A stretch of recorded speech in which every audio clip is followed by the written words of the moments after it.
of you have noticed the same thing that TSM did, which was finally the absence of a Korean team in this group. And that prompted a few of you to suggest that this was a very lucky group, despite the fact that he's not on Royal Club anymore. Although one of my personal favorites was Group B should be Lord's Group, because they'll never beat Royal. No. Dipping back into Monty's Twitter feed, I see you gave a shout out to Twitch chat once more by calling this group Failfish. Any particular reason? Yeah, that's the old facepalm. You know, this group is probably not the most competitive group in terms of as we run deeper into the tournament. There's a lot of parity in this group early on. It's difficult to tell who's going to get out. In fact, pretty much any one of these four teams can theoretically get out of this group. But any team is going to lose in the quarters here. So we're going to see a lot of face palming. We're going to see a lot of face palming from the analysts in this group. Strong words indeed. For me, the most appropriate nickname for this group actually came from our very own Jat during the reveal show, which is the Veterans, because all four of these teams have actually been to Worlds before. And plenty of you actually did suggest that name yourself, although the first of you to agree with Jat was at BrettVZ, and I'm sure Jat would love to thank you for that himself. I will thank you too. Now that we've had some fun, it is time to actually check out these veteran teams in Group B, starting with the #1 North American LCS seed, it's Team Solo Mid. And the #1 team from the GPL region is the Taipei Assassins. We're also adding the #2 team from China's LPL, Starhorn Royal Club, and the #3 team from the European LCS, SK Gaming. All right, let's actually zoom in for a closer look at Group B, and we're going to be starting things off with SK Gaming. SK overhauled their roster coming into the 2014 season after placing second in spring and third in summer. SK has gone from not making Worlds last year to being a potential dark horse in their group, depending on how well they perform. Unfortunately, that potential took a serious hit on Wednesday when Svenskeren was suspended. The suspension on Svenskeren will be for SK's first 3 World Championship games, and he has also been fined $2,500 for being racially insensitive on the Taiwanese server. This is not the first time that Svenskeren has been warned about abusive interactions with players and fans, and his last formal warning was back in July. SK Gaming substitute for the first 3 games is going to be Gilius, and the last time we saw him was when he was playing for the Unicorns of Love, the challenger team that recently defeated Millennium in the spring promotion tournament, and it's somebody that you've commented on and spectated for many months this year. Yeah, so Gilius is a pretty good player, certainly. The difficulty, though, is that his style is very different from Svenskeren's. Of course, playing with a new player in general is always going to be very difficult, especially someone who's quite good like Svenskeren. The different style is likely to be a hindrance, but sometimes new players just click, and there's that weird chance that works out well for SK suddenly. This means SK Gaming's lineup is going to look like this for the first 3 games. In the jungle is going to be Gilius, in the mid lane is Jesses, supporting is N-rated, AD carry Candy Panda, and top laner Freddy122. All right, Monty, coming into today's show, you actually had SK Gaming as one of your favorites to make it out into the quarterfinals. How much has Svenskeren's actions affected his team's chances, in your opinion? Quite a lot. In fact, I mean, they're not coming in with a lot of scrim time or any at all potentially with Gilius.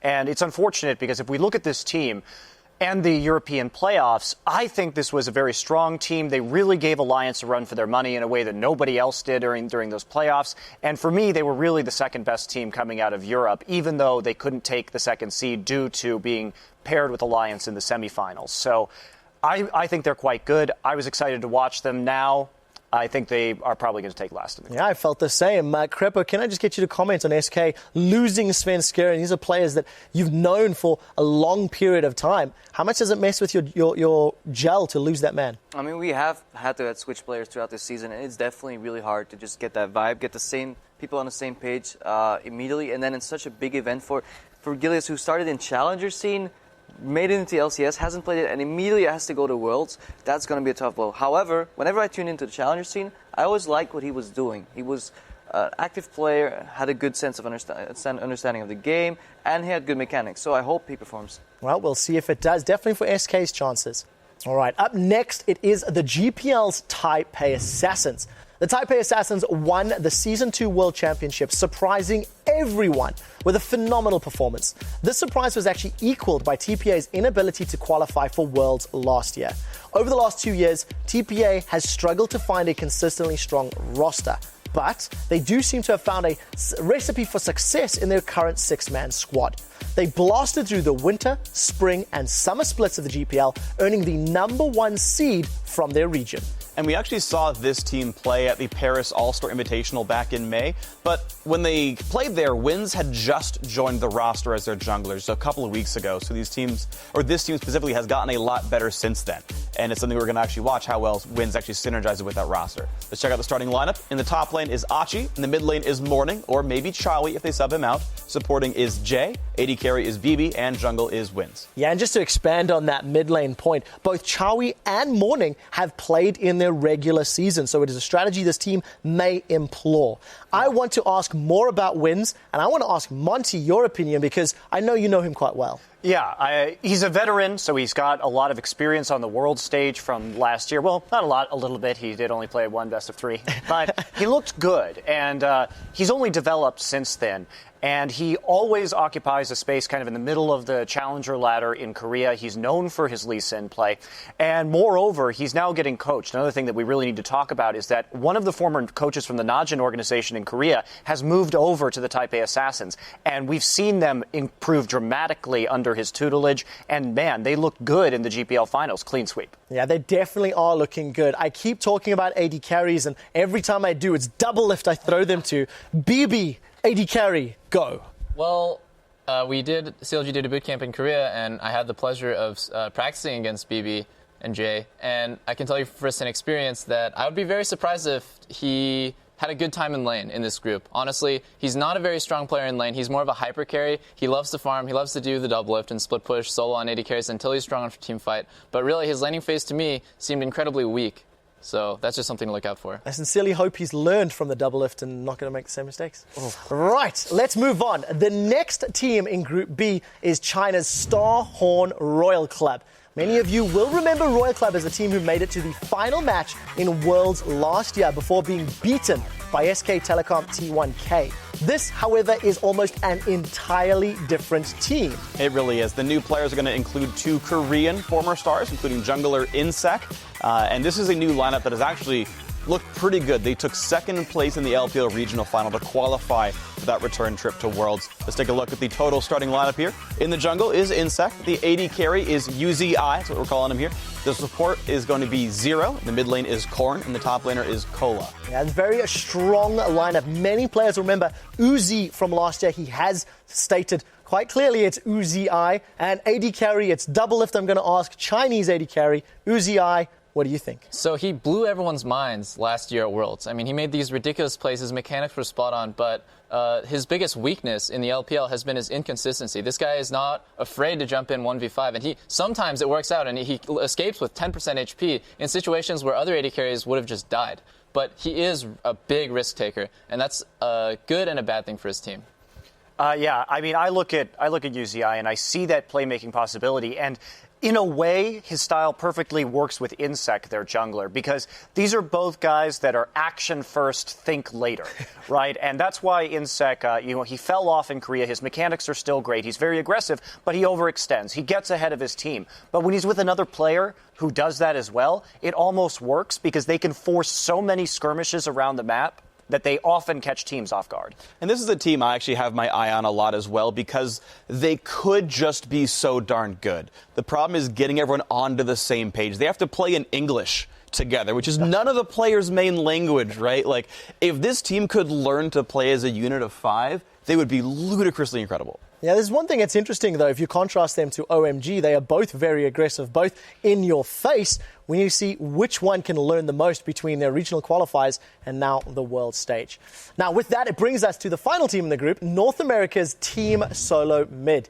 TSM had a dramatic finish to the summer playoffs, beating their rivals Cloud9 for the first time ever to take the #1 North American seed back. And they are certainly no strangers to the world stage. This marks their 4th appearance at the World Championship, and this time, more than ever, TSM actually has the ability to do well. Yeah, I think this is the best roster TSM have actually ever put together now. The individual skill level is really high on this group of 5. So they kind of brought in new players at the beginning of the year. They've expanded that support staff as well with Coach Lothar Doko. And for the first time in a year and a half, they're, as you said, back to being the #1 team in North America. So this is a roster that could go far here. Let's check out the starting roster, though. On the jungle is amazing. In the top lane is Dyrus. In the mid lane is Bjergsen. At AD carry is Wild Turtle. And supporting is Lustboy. Yeah, now both Krepo, you and Doublelift have played against this team all season long. Krepo, I want to ask your opinion in the support role on Lustboy. He seems to have transformed that duo lane with Wild Turtle. I just think Lustboy is a really solid player. I think his laning is not his strong point, but he's solid enough to go toe-to-toe with a lot of other people. But I just like what he brings in terms of vision control. He's very calm. He rarely gets caught out and just is a very methodical player. When you watch TSM play and when they rotate around the map, Lustboy will often be leading the charge. I don't know if he's calling them, but he definitely knows first where to go, and he just does that immediately. No hesitation, and just a super solid player. Yeah, it definitely seems to be performing well. Doublelift, anything to add on the rest of the squad? Maybe looking at Bjergsen as really their all-star player at the moment. Yeah, I think when a point of contention when you're watching a game is something to talk about is when somebody goes even against Bjergsen. That's something that's interesting about the game. That is a big problem because Bjergsen is just a monster. He's unrivaled in North America. This guy almost always solo kills his lane, if not just consistently pressures them. And the thing to note about Bjergsen is he will break the opponent mid laner. There will be times early in the series, or maybe the first game he's up against someone, he goes even. Then as it goes further and further across the tournament, he just essentially destroys them, picks them apart. I definitely agree that Bjergsen is a very strong individual player. I still have to call into question TSM's shot calling a little bit, just because I know it's not a role Bjergsen really loves, but it's the one he's kind of been forced to embrace a little bit. So his 1v1s are still very strong, but TSM, I think, are going to have a really hard time keeping up strategically with some of the teams in this tournament. Well, we'll have to see. They learned a lot at the North American playoffs. We are actually going to turn things over to the mind of Montecristo once again, as he highlights 4 players in the laning phase. Thanks again, Quickshot. When you look at the lineup of talent on these 4 teams, it should really come as no surprise that the matches in this group, just like in Group A, will rely on the AD carries. So let's take a quick look at the 4 ADCs in Group B. For SK Gaming, we'll start off with Candy Panda. He is one of the most experienced ADCs in Europe, and he also brings experience with him from his World Championship appearance in Season 1. Team Solo Mid's Wild Turtle is next. He's one of the most unpredictable ADCs in North America. His performance at Worlds last year proved that he is one of the strongest players for TSM. For Starhorn Royal Club, Zuzai, he's back again. He's one of the best ADCs in China. He's one of the top in the world, and he rivals Name, but more as a playmaking ADC. You'll probably remember him from his performance last year at Worlds, where he nearly carried the team all the way to a title. And finally, the Taipei Assassins have BB, who is the only returning member from the team that won the World Championship in Season 2. He posted huge numbers for TPA this year, winning the GPL and bringing them to Worlds. Let's talk a little bit about ranking. If you rank the ADCs coming into this group, here's how I think they measure up. Coming in at number 4, it's going to be Wild Turtle. At the World Championship last year, he was one of, if not TSM's biggest asset. But his most recent playoff run has been inconsistent. His laning phase has been poor, his team fighting has been hit or miss, and while the rest of his teammates have really risen to the occasion, he's stayed a little bit behind. Coming in at number 3, I've got Candy Panda. Candy Panda is a veteran player who's looking to improve his performance from Worlds in Season 1, where he fell out of groups. He's pretty strong in Europe, but he is a bit behind the other 2 ADCs in this group, who are both former world finalists and 1 world champion. World champion's coming in at number 2. It's BB. This is his return to the world stage for the first time since he won in Season 2. TPA right now is focused on getting him ahead. Like Doublelift says, he may not have the stronger laning phase, but he does play hyper carries, and they do rely on him significantly in the late game. Now, number 1, it's got to be UZI. UZI has a long list of accomplishments, including his crazy Vayne mechanics from last year's appearance at Worlds. With any luck, we'll see his aggressive outplays this year, and if we're not seeing those outplays, we're probably going to see him fast pushing on Caitlyn. So that's the laning phase for Group B, and that means we'll be watching the bottom lane a lot in Taipei. Quickshot, back to you. Thank you very much, Monty. Make sure you catch that Korean hype train on the way back. Now, it is time to hear from a player who's made it all 4 World Championships, as Riv caught up with TSM's Dyrus regarding their chances in Group B. What's up, League fans? Rivington here with Dyrus atop the Shangri-La Far East Plaza. Absolutely gorgeous here in Taipei, Taiwan. Got the chance here to sit down with Dyrus and talk a little bit about Worlds, and I want to start first with the victory at PAX. What did it mean to you to take down Cloud9 and get the LCS title in your personal accomplishments? Normally it wouldn't be as high, but every game was so close fought that it was well earned. It was a really hard fought battle through every single match, and it was very close every single game, and we finally made it. Finally made it, and you for a 4th time now. What's different about this year that compares to the rest? What can you kind of take out of this and bring to this Worlds? Well, this year a different roster every single time. Except me, I've been here. Personally, it just gets better every year because it isn't really about the prize pool. It isn't really about well, it is about winning or losing, but every single year, more and more fan interaction comes to the scene, and it becomes more and more exciting to, perform for the fans. Right on. So a lot of people feel that you guys kind of got a favorable group draw. How do you feel about it? In my opinion, we've gotten maybe the first or second best group we could get possible. Of course, that doesn't mean it's a free ticket to Worlds. In best of ones, out of 2 matches per each team, anyone can win. And if we just slip up that one game, if we go under pressure, even if we are favored to get out of our groups, it's really, really easy to not get out of groups. You guys kind of got a little recognition and praises sung by Samsung Blue Acorn on social media that says, you guys were the hardest team to face. Are there any teams that you are actually looking forward to facing at Worlds? Personally, I'm looking forward to playing against every single one. Whether they're good or not as good as the other teams, they're really, really fun to play against. I feel very, very confident in what we've been doing. And, as long as we play to our best and did our best and we still lose, then, that's how far we got. And if we win, then we all know what's going to happen. So follow up on that, is there any player you would like to specifically face in this Worlds matchup? Out of all the top laners I really respect so far is Going.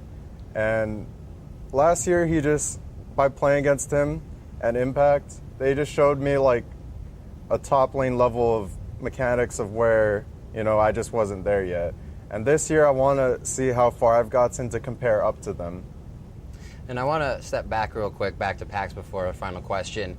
What was the Dyrus we saw at PAX? It's definitely a different Dyrus, a very emotional and powerful Dyrus. Will we see that here at Worlds? In my opinion, the emotions kind of get in the way because when I did that at PAX, it ruins my team's concentration and what we need to do next. It's going to be more serious and more strict on myself, but I'm going to be looking to play as strongly as I did as PAX.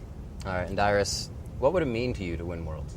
It would mean that the last 3 times I didn't make it, that as long as I put my mind to it and as long as my teammates, kept doing what they were doing and I just stepped up to my teammates' level, then it would mean everything. It would mean I'm giving the win to myself, to my fans, to North America, and just everyone in general. Thank you very much for that, Riv and Dyrus, and I'm sure picking up those wins will mean a lot to the TSM fans as well, but you need to pick those wins up. Winning gets you out of groups. We've dissected Group B. I want to ask the panel, which 2 teams will be advancing from Group B to take place in the quarterfinals in Busan, Korea? I'm going to start with Krepo, formerly of the European Union. You turned to apple pie. You turned to freedom. Are you a believer in TSM or not? Last year, I put all my hopes for Royal Lucian. Didn't end up happening, so I'm going TSM all the way this year. I think actually they have a chance of placing first in their group, with a close second being Royal Club. It might be the other way around. I'm sure Monty disagrees with me here. But something tells me, I have this gut feeling that TSM is going to show up and place first. Well, it's going to be interesting. Double, if you've played against them even longer than Krepo has, give me your opinion, your top 2, who's getting out of groups? Definitely Starhorn Royal Club as the first. They're just the strongest team in the group to me. They come from China, a very aggressive region. Their team fighting is immaculate. They have UZI. This guy is a monster. He's going to crush everyone bottom lane. And then number 2, Taipei Assassins. Even though this group doesn't have a Korean team, to me, they're like the honorary Koreans because they scrim constantly against Korean teams. They play in the fastest region with the lowest game time. That means these guys are super objective focused, and it'll catch everyone off guard. Just don't underestimate TPA. In my opinion, they're going to make it out of the groups. So no faith at all in TSM. You don't think that they're going to show up and, take them out? It's close between TPA and TSM, but I have to say, TPA's playstyle, to me, inherently counters TSM's. A CLG member suddenly not believing in TSM? Yeah. All right, let's talk a little bit more. Montecristo, who is your top 2 teams? Does TSM feature? I know you liked SK before the incident. Yeah, I mean, the reality is that SK doesn't have that same scrim practice that they've had in Korea with their normal junglers, Svenskeren, and so any substitute situation is really going to knock them down the standings. I got them at number 4. Number 1, I'm taking Starhorn Royal Club. This is a team that has, with UZI, has a lot of international experience. He stepped up his game last year. And for me, the difference between Starhorn and TSM is that they kind of target the weak point in Wild Turtle's laning phase. I see Uzi kind of getting huge out of the lane here, and as much as TSM has stepped it up with their other members, I think they're just not going to be used to the heavy, aggressive, skirmishing style of Royal. There aren't that many teams that play like they do, and I think they'll have an edge. Yeah, between the rest of the table, TSM, TPA, Royal Club, is there any differences on your side? Which 2 are getting out? No, for me, number 1, definitely Starhorn Royal Club. UZI is basically just going to have a farm lane, both of minions and champions down there. It's going to be, honestly, I feel pretty free for him, and he can carry his team to victory almost single-handedly here. The number 2 team for me, though, is Team Solomid. I think they're actually quite strong individually across the board, which is good for them. Taipei Assassins, to me, could finish somewhere between 1st and 3rd. Like, maybe they could upset the entire group. The problem is their region is so shallow. It's like they have HQ and then a bunch of, CLGs. Like, most of the teams that they face are not really big tests. And so you say, they have these really fast game times, but, that doesn't necessarily mean anything for TPA here. So I don't know how strong they necessarily are. But maybe they're actually incredible, and maybe they finish number 1. But to me, it's SHRC number 1, TSM number 2, TPA number 3. All right, well, first off, I'm going to get you back for that at some point. And second of all, I'm going to counter your argument by saying TPA has been scrimming Korean teams for a whole year. North American teams can only dream of going to Korea and kind of boot camping for a couple of weeks, but these guys practice against Koreans all year. Yeah, but we saw how well Korean scrims turned out, right? Yeah, definitely worked out. Well, we can't expect anything from the other Korean boot camps, can we, right before Worlds? Let's move this one along. And even though we have the president of Puntown with us, we're going to turn to you for a bit of wacky wordplay. It's time once more for the 2014 World Championship preview show, Mad Libs. By now, you know the drill. This is where we take your submissions on Twitter, drop them into a sentence that none of you guys have seen, and hopefully we end up with something funny. That's how I do puns. Remember that earlier we revealed the sentence to you guys? This team name better verb this group, or they will verb all the way home. And these were our favorite responses for Group B. At Fictitious Panda tweeted, TSM better hop this group, or they'll flop all the way home. A few of our analysts said they could do that. Our second one also comes from a TSM fan, and says from @Coco5, says TSM better eat this group, or they'll sleep all the way home. That is how you get fed. It's true, although the weird thing is if you eat, you tend to get sleepy afterwards, so I don't know, we're going to have to see. But I'm, of course, starting to see a trend here, because our next tweet is also about TSM. At DJ Grizzy wrote, TSM better one-erd this group, or they'll be capping all the way home. Definitely not words. Now, just because your answer didn't make air this time, don't worry, we will be playing again next week with a brand new sentence. It's going to be great. So be sure to follow at LOL Esports on Twitter and keep your eye out for the next round of World Championship Mad Libs. Yeah, and with the very first stage of Worlds kicking off soon,